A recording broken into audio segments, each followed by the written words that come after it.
Welcome to Nandu's mini vlogs. అందరూ ఎలా ఉన్నారు? బాగున్నారా? ఈ రోజు రెసిపీ వచ్చేసి గోంగూర పచ్చడి. గోంగూర ఇష్టం లేని వాళ్ళు ఉంటారా చెప్పండి. గోంగూరని చాలా ఇష్టంగా, టేస్టీగా, స్పైసీగా ఎలా చేయాలో చూపించేస్తాను. ప్రాసెస్లోకి వెళ్ళిపోదామా మరి? ఫస్ట్ అయితే గోంగూరని క్లీన్ చేసుకుని పక్కన పెట్టేసుకోవాలి. నెక్స్ట్ స్పైసీ లెవెల్స్కి తగినంత ఎండుమిర్చిని తీసుకొని తొడియాలు తీసేసి ఇంకొక స్పూన్ ఆయిల్ వేసి ఫ్రై చేసుకోవాలి. మీడియంలో పెట్టేసి అవి మాడకుండా ఫ్రై చేసుకోవాలి. ఇంకా నెక్స్ట్ అది ఫ్రై చేశాక అందులోనే ధనియాలు వేసుకోవాలి. ఒక గుప్పెడు ధనియాలు వేసుకుంటే సరిపోతుంది. అవి మాడకుండా మీడియంలో పెట్టుకొని తిప్పుతూ ఫ్రై చేసుకోవాలి.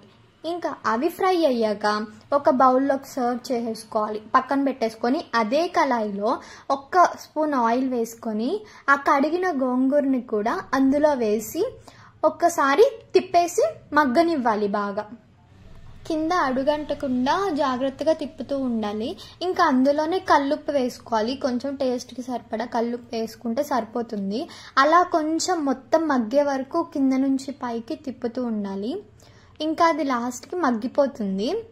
అలా గోంగూర మగ్గుతూ ఉంది. ఒక 5 minutesలో దింపేస్తున్నాం అనంగా అందులో కొంచెం చింతపండు వేసి తిప్పేసుకోవాలి బాగా, అందులో కలిసిపోయేటట్టు.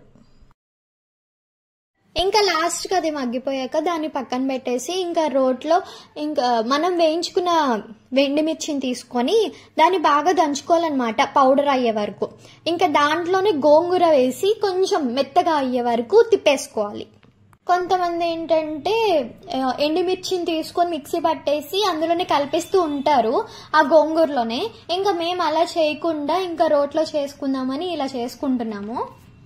మిక్సీలో చేసుకోవడం కన్నా రోట్లో చేసుకుంటే టేస్ట్ కొంచెం పెరుగుతుందని మై ఫీలింగ్.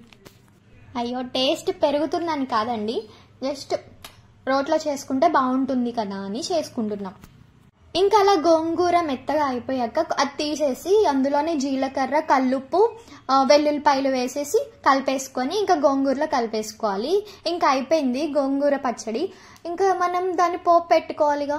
స్టవ్ ఆన్ చేసి అందులో కళాయి పెట్టుకొని 3 స్పూన్స్, ఒక 2 or 3 స్పూన్స్ ఆయిల్ వేసేసుకొని అందులోని ఫస్ట్ వెల్లుల్లిపాయలు చితక్కొట్టి వేసుకోవాలి.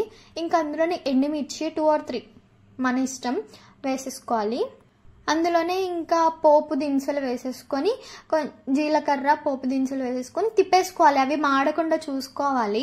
అవే కొంచెం హైలైట్ గోంగూరలో. హైలైట్ అని ఎందుకన్నానంటే అలా తింటున్నప్పుడు మధ్య మధ్యలో పప్పు దినుసులు తగులుతుంటే ఎంత బాగుంటుంది చెప్పండి, అందుకే అన్నాను. తర్వాత కరివేపాకు, గుప్పెడు ధనియాలు కూడా వేసుకుంటే బాగుంటుందండి పచ్చడిలో. ఇంకా ఆ పోపు అయిపోయాక అందులోనే గోంగూర వేసుకొని కలిపేసుకుంటే గోంగూర పచ్చడి రెడీ. చాలా టేస్టీగా, చాలా స్పైసీగా, చాలా బాగుంటుంది. ట్రై చేయండి. ఏంటి ఇది కూడా మాకు తెలీదా అనుకుంటున్నారా? అలా ఏం కాదు, జస్ట్ నా స్టైల్లో ఎలా చేస్తానో చూపించాను అంతే. అలా వేడివేడి అన్నంలో అప్పుడే చేసాను గోంగూర పచ్చడి వేసుకొని విత్ మంచి వడియాలు. సూపర్ కాంబినేషన్ కదా. వీడియో నచ్చితే లైక్ చేయండి. ఇలాంటి వీడియోస్ కోసం సబ్స్క్రైబ్ చేసుకోండి. Thanks for watching.